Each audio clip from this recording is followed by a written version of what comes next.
Hello friends, welcome to all. आज मैं आपके लिए जो वीडियो लेके आ रहा हूँ, देखिए स्टेट बैंक ऑफ इंडिया का शेयर यानी कि एसबीआई का शेयर बहुत गिर गया है। अब आपके मन में क्वेश्चन जरूर आ रहा होगा कि अब क्या करूं, खरीदूं, बेचूं और खरीदूं, बहुत सारे क्वेश्चन आपके मन में आ रहे होंगे।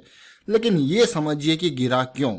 गिरना था, आपको ऑलरेडी बताया भाई, कोविड-19 ने जो तहलका मचा रखा पूरी ग्लोबल मार्केट्स में, वो एक मेन रीजन है। और भी बहुत सारी चीजें हैं, क्या सपोर्ट्स हैं, क्या टेक्निकल्स हैं, और सारी बातों पे फोकस करते हैं छोटे से वीडियो में। और आगे बढ़ने से पहले मैं आपको बता दूं, अगर आपने अब तक चैनल को सब्सक्राइब नहीं किया तो जल्दी से सब्सक्राइब कर ले, बेल आइकन को प्रेस कर ले, जिससे आपको नोटिफिकेशन आती रहेगी। साथ में टेक्निकल एनालिसिस अगर आपको सीखनी है, क्योंकि वो आपके लिए एक ब्रह्मास्त्र है। As a retail investor technical analysis आपके लिए ब्रह्मास्त्र है, मैं कहूंगा।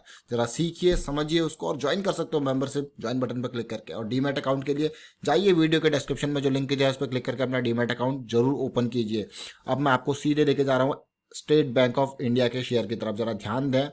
ये देखिए, और आगे बढ़ने से पहले मैं आज आपको निफ्टी का हालचाल दिखाता हूं। देखिए निफ्टी एक्सपेक्टेड बिल्कुल वही, ये अगर लेवल टूटना था जो कि 9052 के आसपास का ये लेवल था, 9040 से लेकर 9050 के आसपास का लेवल, और पेन आपके सामने। और आपने देखा जैसे ही वो लेवल टूटा, दूसरे 15 मिनट में और मार्केट ने धराशायी होकर, पहले मैं कहूँ दूसरे क्या, पहले ही देखिए सीधे सीधे उसके बाद मार्केट ने बॉटम बनाया 8800 के आसपास। अभी बॉटम आप कह नहीं सकते हो कि बना लिया है, यहाँ से रिकवरी भी हो सकती है, नीचे भी हो सकता है, यू नेवर नो कि मार्केट किधर जा रही है। बट हाँ, ये है कि ये लेवल टूटा तो यहाँ जाएगा, ये लेवल टूटा तो यहाँ जाएगा। और बार बार मैं आपको निफ्टी का टेक्निकल एनालिसिस करके बताता रहता हूँ, और ये काफी क्रिटिकल लेवल था जो आज की डेट में टूटा है। अब बात करेंगे स्टेट बैंक ऑफ इंडिया की। स्टेट बैंक ऑफ इंडिया आज की डेट में अगर आप देखो तो इतना नीचे गिरा कि अपने बिल्कुल बॉटम पॉइंट के आसपास पहुंच गया। मतलब जो इसका 52 वीक लो था, उस पॉइंट को आज इसने टच किया है। बहुत ही बुरी हालत मैं कहूंगा आज स्टेट बैंक ऑफ इंडिया के शेयर में हुई। जरा देखिए आज की डेट में ये स्टॉक 155.545 का इसका लास्ट प्राइस है। किस तरीके से ये गिरा, 155 का लो आज इसने टच किया, और 52 वीक लो है आज इसने बनाया है।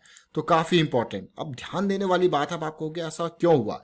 सबसे इंपॉर्टेंट बात, सबसे पहला कारण देखिए, इंडिया में केसेस 1 लाख को टच करने वाले हैं, नंबर ऑफ डेथ्स बढ़ती जा रही हैं। और उसके अलावा अगर मैं बात करूं, ग्लोबल लेवल पे टोटल केसेस 50 लाख होने जा रहे हैं, और डेथ तो आपको पता ही है किस तरीके से बढ़ रही है।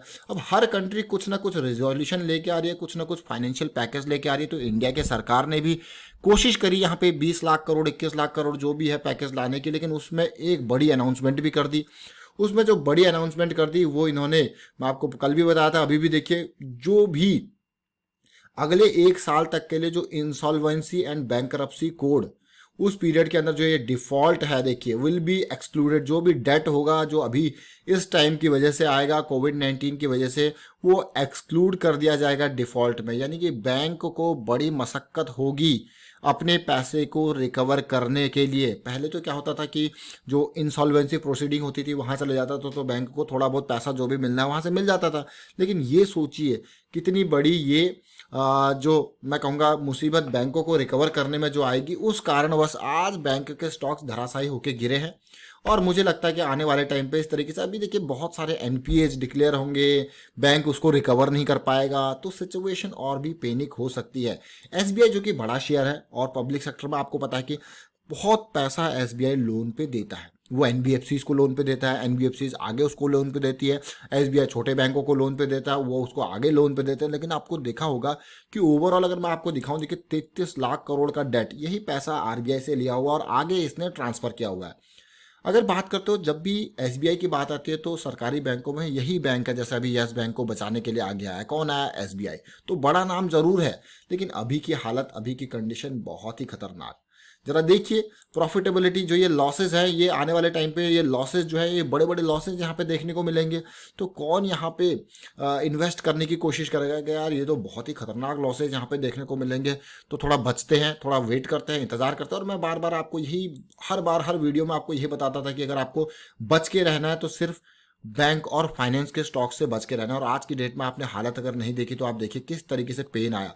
और मुझे हर बार मैं जब भी अपडेट करता हूं कि अभी बैंकिंग फाइनेंस को साइड रखिए, अगर आपको दिख रहा है को कंजम्पशन वाले स्टॉक की तरफ जाइए। और आज ये वीडियो मैं आपके लिए इसलिए लेके आऊं कि इसने बिल्कुल ऐसे पॉइंट पे जो टारगेट हम कह रहे थे उसको बिल्कुल हिट कर लिया, उसके जड़ में पहुंच चुका है आज की डेट में। पिछले मंथ मार्च मंथ में जब गिरावट आई तो बहुत सारे लोगों ने कहा यार अब तो रिकवरी होगी, अब तो रिकवरी होगी, लेकिन देखिए उसके अप्रैल मंथ में बहुत सारे स्टॉक्स ने अच्छी रिकवरी दिखाई, लेकिन ये नहीं कहीं भागे, थोड़ा सा पॉजिटिविटी, और वो भी मार्च मंथ की बॉडी से नीचे नीचे ही रह गया ये। लेकिन अब आप देखिए मई के महीने में असली रंग इसने दिखाने स्टार्ट कर दिया। अब इंपॉर्टेंट, ये जो चार्ट मैं भी आपको दिखा रहा हूँ ये मंथली चार्ट है। मैं इस पॉइंट को क्रिटिकल पॉइंट, इंपॉर्टेंट पॉइंट इसीलिए कह रहा हूँ क्योंकि ये पॉइंट आज का नहीं है, ये पॉइंट बहुत टाइम का। ये देखिए अब मैं इसको यहाँ पे आपको पूरा का पूरा रेंज, जो रेंज हम कह रहे थे उस रेंज के भीतर घुस चुका है ये। और ये रेंज हमारी थी 145 से लेके 160 की रेंज, उसके अंदर 160 165 आप कुछ भी लगा लीजिए, लेकिन ये इस रेंज में घुस चुका है और ये एक लॉन्ग टर्म सपोर्ट है। अगर ये रेंज टूटती है तो बहुत बड़ा पेन आने वाला है। देखिए फोर्थ टाइम इस लेवल पे आ रहा है, इसको हम यहाँ पे करेंगे डिमांड जोन, यहाँ पे क्रिएट हो सकती है। 2012 में इसने देखिए इस रेंज का सपोर्ट लिया था, इस लेवल का सपोर्ट लिया था, उसके बाद 2013 के आसपास लिया था, फिर देखिए 2014 के आसपास फिर से ये सपोर्ट लिया था, और इसी रेंज का सपोर्ट है। कि सपोर्ट की जब बात आती है पर्टिकुलर एक लाइन को आप कंसिडर मत कीजिए, उसको एक रेंज में कंसिडर कीजिए। और यहाँ पे 145 से लेके 160 की ये रेंज है, और ये रेंज टूटती है तो बहुत बड़ा पेन आपके सामने होने वाला। आप देख सकते हो ये रेंज टूटनी नहीं चाहिए, अगर ये रेंज टूटती है तो मुझे बहुत खतरनाक सिचुएशन आती हुई दिख रही है। अगर एसबीआई गिरा तो बहुत सारे बैंकों के शेयर्स भी गिरेंगे नीचे और धराशायी होंगे, वो आपने आज भी देख लिया। अब मैं आपको जो अगली रेंज बताता हूं, अगर ये रेंज ब्रेक होती है तो अगली रेंज देखिए। इस रेंज को तो आपने देख लिया होगा, लेकिन अभी फिर से मैं अगली रेंज को ड्रॉ करके आपको दिखाता हूं। ये तो अभी मंथली चार्ट है, और मंथली चार्ट पे अभी मई का महीना कंटिन्यू हुआ हुआ है। अब ये रेंज टूटती है तो अगली रेंज आप ध्यान से देख लीजिए भाई, अगली रेंज जो है वो 100 पे है।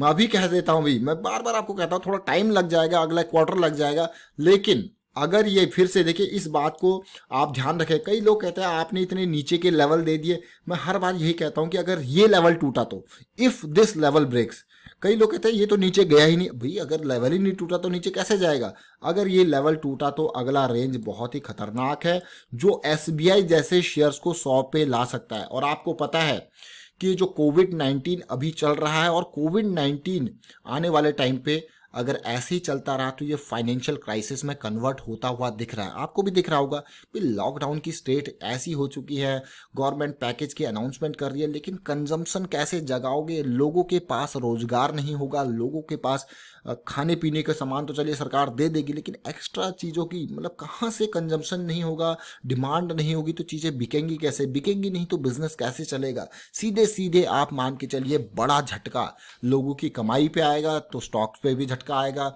लोगों की जब कमाई पे झटका आएगा तो वो खरीद नहीं पाएंगे, खरीद नहीं पाएंगे तो बेचने वाले बेचेगा क्या? चलिए बना लिया उसने, लेकिन बेचेगा क्या? बेचेगा नहीं तो प्रॉफिट कैसे होगा? प्रॉफिट नहीं होगा तो भाई अपने एम्प्लॉयज़ को सैलरी कैसे देगा? उनको नहीं देगा तो फिर उसको भी निकालने पड़ेंगे लोग। तो सारा आपस में इंटरलिंक्ड है। तो भाई डिमांड तो जगानी पड़ेगी। डिमांड जब जगेगी, तब जब लोगों की सारी चीज़ें नॉर्मल होंगी तभी डिमांड जगेगी। और आप देख सकते हो, मैं फिर से रिपीट करूंगा, अगला पॉइंट जो है वो इस लेवल पे आज की डेट में कहूँगा क्या, ये लेवल जो टूटा, ये मंथली ब्रेकआउट हुआ अप्रैल और मई के महीने का, ये लेवल टूटना काफ़ी खतरनाक सिचुएशन थी। थोड़ा छोटे टाइम फ्रेम में जाके समझने की कोशिश करते हैं।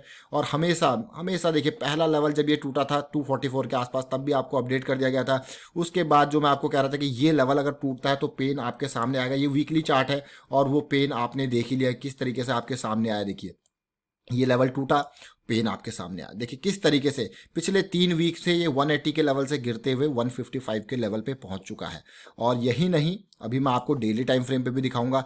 ये छोटी छोटी चीज़ें हैं, इसीलिए मैं आपको कह रहा था कि बैंकिंग एंड फाइनेंस, चाहे वो बजाज फाइनेंस जैसा शेयर क्यों ना हो, थोड़ा सा रुकिए, थोड़ा सा इंतजार कीजिए, मौका आएगा आपके पास एंट्री का। थोड़ा लेट खरीद लोगे, थोड़ा महंगा खरीद लोगे तो कोई दिक्कत नहीं है। ये देखिए, ये लेवल टूटा और पेन आपके सामने।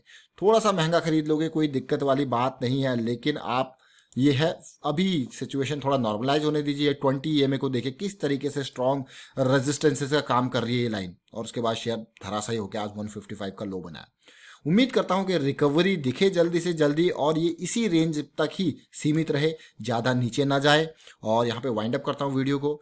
वीडियो अच्छा लगा तो वीडियो को आप शेयर जरूर कीजिए, लाइक कीजिए, चैनल सब्सक्राइब नहीं करें तो जल्दी से सब्सक्राइब कर लें, बेल आइकन को प्रेस कर लें जिससे आपको नोटिफिकेशन आती रहेगी। और टेक्निकल एनालिसिस सीखने के लिए आप भी ज्वाइन कीजिए मेंबरशिप ज्वाइन बटन पर क्लिक करके, वहां पे आपको बिल्कुल प्रैक्टिस करवाई जाएगी और यही चीज़ें आपको बताई जाती है कि हाँ ये इम्पल्स है, ये करेक्टिव है। देखिए इम्पल्स करेक्टिव में पूरी टेक्निकल एनालिसिस की दुनिया छुपी हुई है, समझने वाले समझ गए। और चलिए, thank you for watching the video.